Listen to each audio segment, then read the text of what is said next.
नमस्कार. आपल्या सगळ्यांचे सोशल महाराष्ट्र न्यूज चॅनलमध्ये हार्दिक स्वागत. चला वळूया तर एका नवीन बातमीकडे. आजची बातमी. नव्याने सुरू असलेल्या रेल्वे मार्गाचे काम बोरहीर ते नरडाणा सुरू असून धुळे तालुक्यातील दोपारा दापोली या गावांना जमिनीचा योग्य मोबदला मिळाला नसून तो योग्य मोबदला दिल्याशिवाय रेल्वे मार्गाच्या कामाला आम्ही विरोध करू.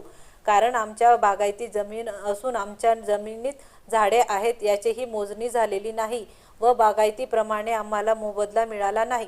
त्यामुळे तो मोबदला मिळेपर्यंत आम्ही हे काम सुरू होऊ देणार नहीं, असे शेतकऱ्यांनी सांगितले.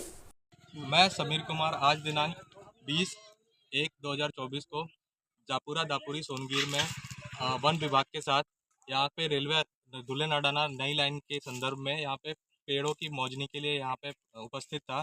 जब हम पेड़ों की मौजनी के लिए जब खेत में घुसे तो यहाँ के शेतकरियों का ये कहना है कि उन्हें फल झाड़ का मूल्यांकन नहीं मिला है और हमें भगाने की प्रयास किया गया, जिस कारण से हमने वापस पुनः उसमें प्रवेश करने की कोशिश की गई और यहाँ पे उपस्थित भीड़ को देख के ऐसा लगता है कि हमें यहाँ पे फल झाड़ करने के का मूल्यांकन करने के लिए यहाँ पे रोका जाएगा।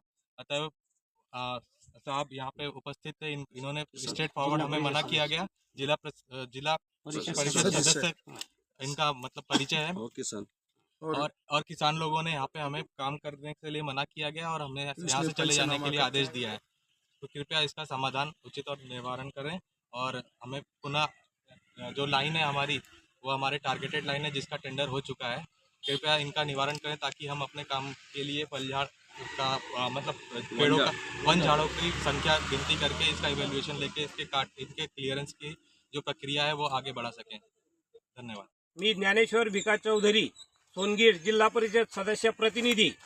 मी सूचित करतो की बोरवीर ते नरडाणा मार्ग रेल्वे मार्ग मंजूर झालेला असून त्या रेल्वे मार्गाचा जो निवाडा झालेला आहे तो एकदम चुकीचा झालेला आहे। त्याच्यात शेतकऱ्यांच्या बागायती जमीन असून जिरायत दाखवलेली तिथं त्यांच्या विहिरींवरती पाईपलाईन आहे, विहिरी आहेत, ठिबक सिंचन केलेलं आहे त्याची देखील नोंद केलेली नाहीये, वन झाडं आहेत त्याची देखील नोंद केलेली नाहीये। त्यांच्यावर जो अन्याय झाला आहे तो अन्याय जोपर्यंत दूर होत नाही, त्यांना योग्य मोबदला मिळत नाही तोपर्यंत आम्ही कुठल्याही अधिकाऱ्यांना शेतामध्ये प्रवेश करू देणार नाही। आज रेल्वेचे कर्मचारी आलेले होते वन जमीन मोजण्यासाठी, वन झाडं मोजण्यासाठी, पण म्हटलं आमच्या निवाड्यामध्ये जर वन झाडाची नोंदच नाही आहे तर तुम्ही मोजता कसं काय? तुम्हाला सांगितलं कोणी? तुम्ही आले कसं काय आमच्या शेतांमध्ये? जर तिची नोंद राहिली असती तर आम्हाला तो पैसा मिळाला असता, पण कुठलाही मोबदला मिळालेला नाही आहे। म्हणून आम्ही जिल्हाधिकारी साहेबांना, प्रांत साहेबांना आणि रेल्वेच्या कर्मचारी अधिकाऱ्यांना विनंती करतोय की शेतकऱ्यांवर अन्याय न करता परत व्यवस्थित निवाडा करा, पोट मोजणी करा, जर वन झाडं असतील तर वन झाडांची नोंद करा, विहीर असेल विहिरीची नोंद, पाईपलाईन असेल पाईपलाईनची नोंद, ठिबक असेल तर ठिबकची नोंद आणि योग्य तो मोबदला त्यांना द्या, तर आम्ही शेतांमध्ये प्रवेश करू देणार आहोत। बातमी आवडल्यास चॅनलला लाईक व सबस्क्राईब करा व दररोज अशा नवनवीन बातम्या पाहण्यासाठी चॅनलला फॉलो करा. धन्यवाद.